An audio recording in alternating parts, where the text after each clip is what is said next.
Hi, this is Gateway Prepper Gal. I'm going to do a video today on a couple things, one of which is a couple years ago my mother-in-law passed away, and she had a food storage down in her basement for her and my father-in-law. My husband moved out 27 years ago, actually well, almost 30, he was in the military, but we've been married for 27, so I know he's been out of the house for that long. But my mother-in-law had a food storage, and she had some things saved down in her basement, and my father-in-law brought them to me and said, you know, could you check and see if these are any good? I really hate to throw them away. Well, as you can see, she didn't use any oxygen absorbers. She did seal them up, and she put a little slip in some of them to tell me what they were. This is couscous, and I was kind of concerned because I know it's about 5 to 7 years old. But when I opened it, and I will open it for you, it is, of course, whoops, there's her beautiful handwriting. I will keep that. I miss her dearly. Whoops.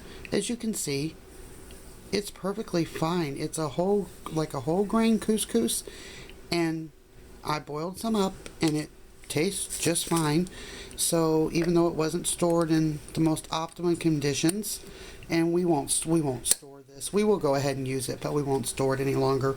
The sugar, however, Damarian sugar, I'm sure somebody who knows what that is can tell me how to pronounce it. I know this is at least 7 years old. I remember her talking about it, but it's perfectly fine, and it actually tastes wonderful. Oh, that has a very almost fruity flavor. It's absolutely wonderful. It's not stuck together. It's not discolored. It's absolutely wonderful. Sorry about that. And they've, just like I said, no oxygen absorbers. They've just been stored down her basement. They're very dirty. I did wipe them up a bit. These were a shock to me because these are sprouting seeds, and I really can't tell you how old these are, but I can tell you that, let me open them up. The seal is all cracked up, and the bottle is really, or the jar, I'm sorry, it's really dusty. However, they look wonderful, and we sprouted some up, and they tasted wonderful.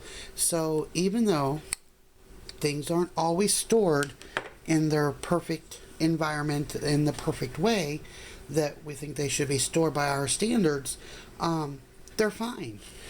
This is jasmine rice, and I know that this is at least 10 years old, at least. However, there's quite a bit used out of it because I boiled it up. I boiled a small amount up to test it, and then boiled up a little bit more because it tasted so wonderful and it was light and fluffy.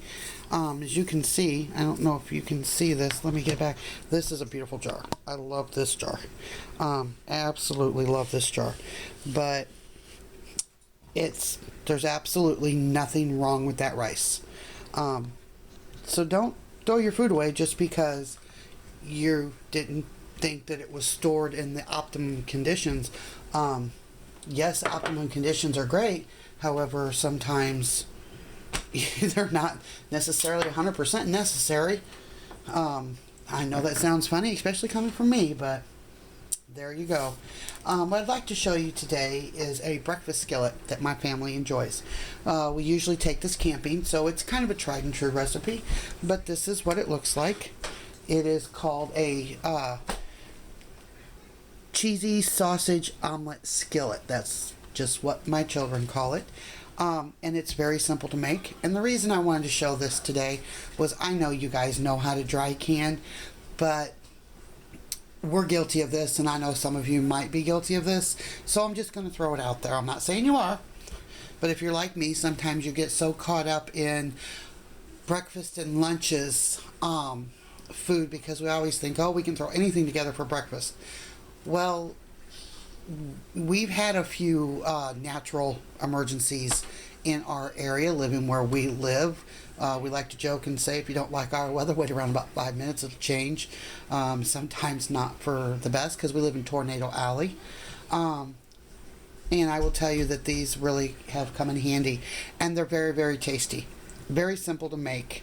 So I'm going to show you exactly how I make mine.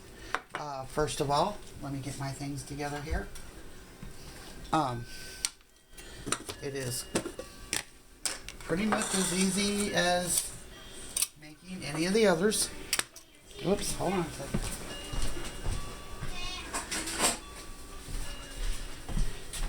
Almost forgot my funnel, and that does keep me from making a bigger mess. Let's just get that on there. Okay, first thing I'm going to do is I like to put my spices and my powders on the bottom. That way they don't mess my machine up. Spent a lot of money on my machine. Not a rich person. Don't wish to replace it. So this is a spice blend. Let me get this a little closer. This is a spice blend, whatever spices you like. This is garlic and sage and rosemary and onion powder and salt and pepper and a couple other spices mixed in that we like. And I'm going to put that on the bottom. Now I did grind that extra fine, so it incorporates easier. The next thing I'm going to put in there is buttermilk, and this is 1.5 tablespoons of buttermilk powder. You can put milk in there. We like buttermilk in it. It's just something that we've found that we like. One of the things I do like to do is periodically give it a shake. I know it doesn't make the prettiest jars in the world, but in our family, it's all about volume. The second thing I'm going to put in there, or not the second thing, but the next thing is going to be my cheese powder. And, oh, here. I found it. Is my cheese powder. And you're going to put approximately 1/4 of a cup of cheese powder. Now, if you like it cheesier, you know, by all means, go ahead and do that. That's approximately 1/4 of a cup. Give or take.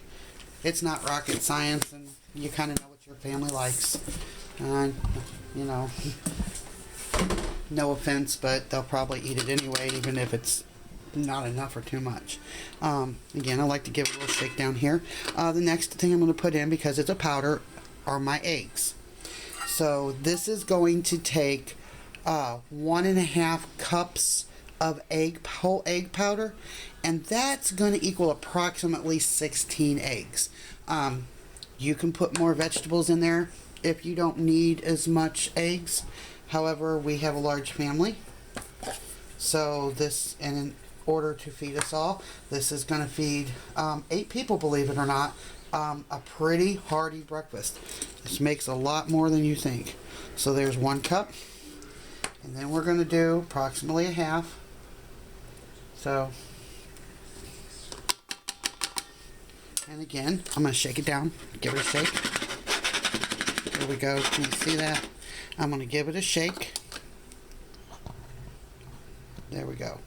Sorry about that. I don't have a camera person today. Give that a shake. The next thing I'm going to put in there are my green peppers and celery. It's approximately a tablespoon of each. You can go a little bit more.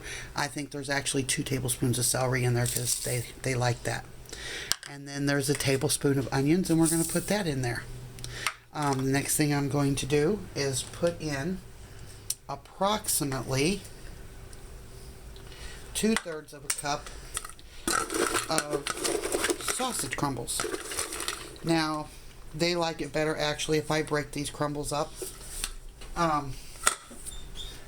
So if you want to do that, you know, feel free to do that. And again, give it a good shake, give it a good twist, get it all down in there, so that it settles. Let me move a few things. Like I said, I don't have a camera person today.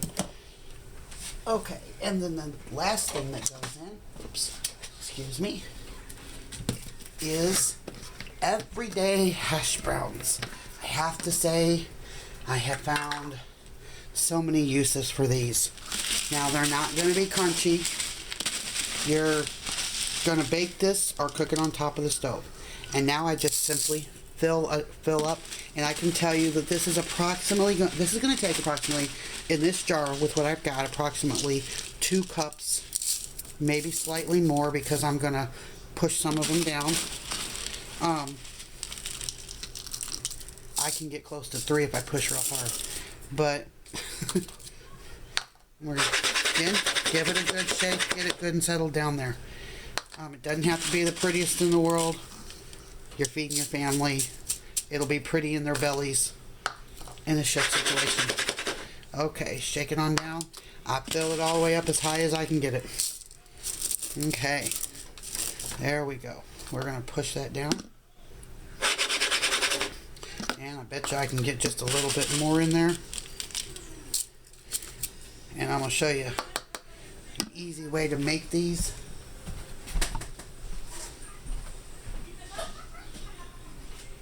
Okay, so push that down, and we're going to give, hold on a second, I lost my rag. Bear with me. We're still under construction. Oh, I'm very sorry. We're still under construction, so I don't have my workstation set up the way I would like it. So we're going to put a lid on it. I'm going to move this stuff out of my way. And move all of this back here. Kitchen's not far from being done. So that'll be a blessing when that's done. And then we're going to simply seal this in the regular manner. Oh, I have the wrong one. Hold on.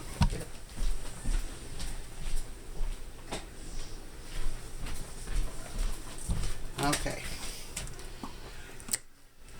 Okay. I'll turn the machine on. Let's see if I can get you on the machine. There's my machine. So we're going to turn the machine on, and we're going to hit the accessory button, and we're just going to let it go. And I know it's loud, and I've made a mess, but that'll kick off in just a moment.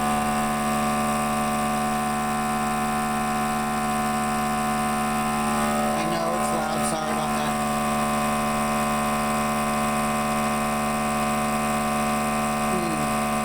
Well, maybe it won't kick off. Sometimes if it does that, that means that your lid may not be on there quite right.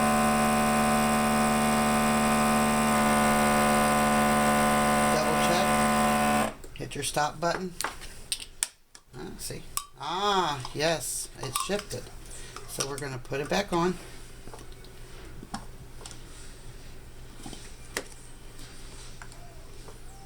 Turn the machine on. Hit the accessory button, and we're going to try this again.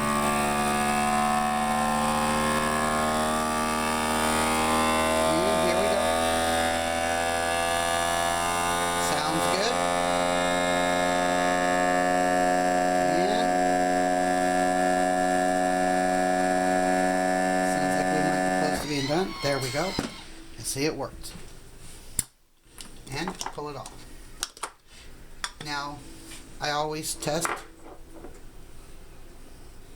Check everything, test, and I know you don't have to, but I always throw a ring. Grab a ring. I always throw a ring on it just to make sure, oops, that it's on there good and tight and it's not coming off. So now I'll mark this, and what you're going to do to make this. Here, let's see if you can. Oh, I need to move that back. Okay, what you're going to do to make this, it's really simple. Pour a quart and a half of water into your tea kettle. Bring it to a boil. Whisk it into this and let it set. Now this can be baked with a couple pats of butter mixed into it to give it the extra oils, or you can even use olive oil if you want. 350 for 15 minutes. You can stir it if you like them softer, but that's how we do camping breakfast, and that's how we do emergency breakfast. So I hope you like this video, and if you do, please like me down in the box and subscribe. Thank you very much. Have a good day. Bye bye.